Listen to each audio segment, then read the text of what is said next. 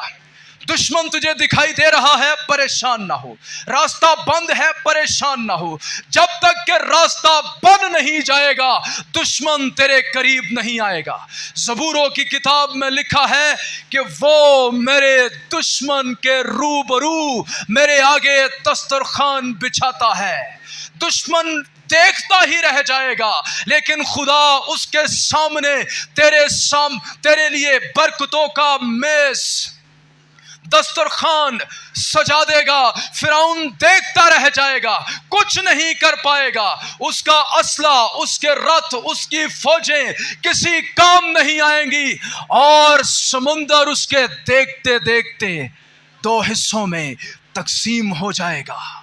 تب تک سمندر دوبارہ بند نہیں ہوا جب تک کہ ایک ایک اسرائیلی سمندر سے باہر نہیں نکل گیا، اور تب ہی وہ بند ہوا جب تک کہ ایک ایک مصری ڈوب نہیں گیا۔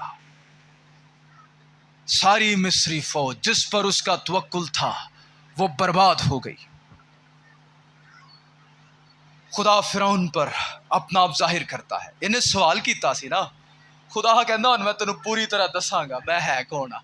موسیٰ گیا نا دربار میں تو پوچھا کون ہے خدا کہ میں اس کی مانوں۔ خدا نے کہا دساں گا میں تینوں میں کون ہاں۔ پہلا تے 10 آفتاں وہائیاں، پھر خدا نے بحر کلزم کے اندر فوجوں کو غرق کر کے ہون پتہ لگ گئی میں کون ہاں، ہون تے تینوں لگ گیا ہے گا پتہ میں کون ہاں۔ خدا اس کے ساتھ ساتھ ارد گرد کی قوموں کو بھی بتا رہا تھا میں کون، میں تمہارے دیوتاؤں کی طرح نہیں ہوں۔ آج ہمیں غور کرنا ہے، مصری رتھ پانی میں غرق ہو گئی، ہمارا دشمن بالکل ختم ہو جائے گا۔ آپ خدا